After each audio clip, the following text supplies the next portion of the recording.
ලංකාවට බලපාලා තියෙන ගැඹුරු පීඩනාවපාතය. දැන් අද 25 වෙනිදා රාත්‍රී වෙද්දී ලංකාවට කිලෝමීටර් 230ක් විතර ඈතින් තමයි පිහිටලා තියෙන්නේ. මේ වෙද්දී ඔයාලට බලා ගන්න පුළුවන් මේක කොයි විදියටද ගමන් කරන්න කියලා.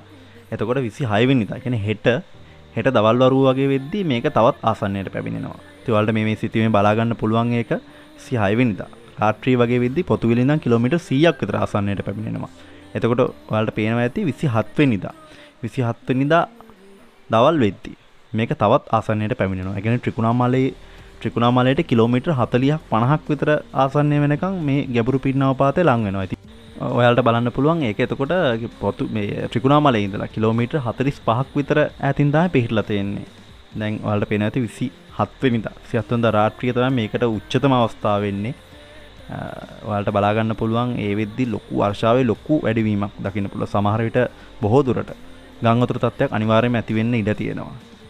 ඉතින් එතකොට 27 වෙනිදා හවස් වරුව වෙද්දි තවත් මේක ආසන්නයට ඇවිල්ලා මේක ලංකාවෙන් දුරට යන්න ගන්නවා. එතකොට ඔයාලට පේනවා ඇති 28 වෙනිදා හවස් වරුව වෙද්දි මේක ලංකාව පහු කරලා ඉන්දියාව දෙසට ගමන් කරන ආකාරය. ඉතින් ඊට පස්සේ 29 වෙනිදා වගේ වෙද්දි තමයි ඔයගොල්ලන්ට රෙදි ටික හරි හොද ගන්න හම්බෙන්නේ. මොකද මේ දවස් ගාණක් මේ තියෙන වැස්සත් එක්ක අනිවාර්යයෙන්ම ගම් වතුර තත්ත්වයක් නායම් තත්ත්වයක් ඇති වෙන්න පුළුවන්. ඔයාලා අවදානම් කලාපයක ඉන්නවා නම් මේ දවස් ටිකේ ගොඩක් පරිස්සමට ඉන්න. ඒ වගේම ඔයාලගේ ගෙවල් වල සත්තු වගේ ගැට ගහලා තියෙනවා නම් එයාලව ලිහන්නත් අමතක කරන්න එපා. මොකද අපේ ජීවිත වගේම ඒ අහිංසකයන්ගේ ජීවිතත් රැකෙන්න ඕනේ.